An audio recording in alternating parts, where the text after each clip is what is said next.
Hey everyone, welcome back to the channel.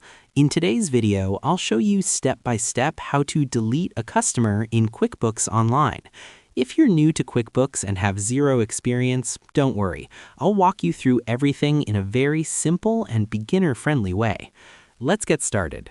Step 1. Sign in to QuickBooks Online. First, open your browser and go to the QuickBooks Online website.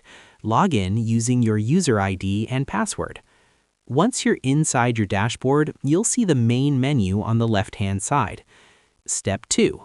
Go to the Customers section. From the left menu, click on Sales. Under Sales, click on Customers.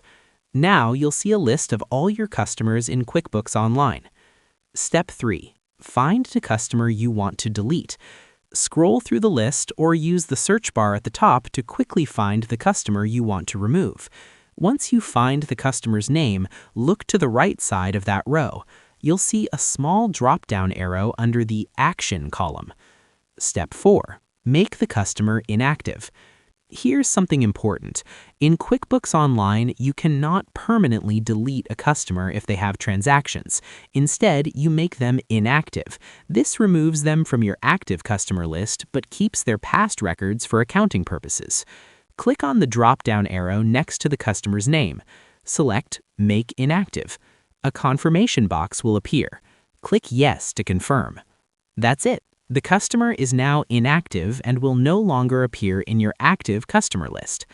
Step 5. How to view or restore an inactive customer.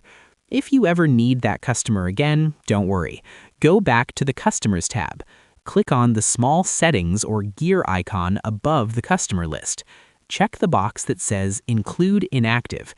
You'll now see inactive customers in the list. To restore one, click the drop-down in the Action column and choose Make Active. And that's how you delete a customer in QuickBooks Online, by making them inactive. It's quick, simple, and keeps your accounting records safe and organized.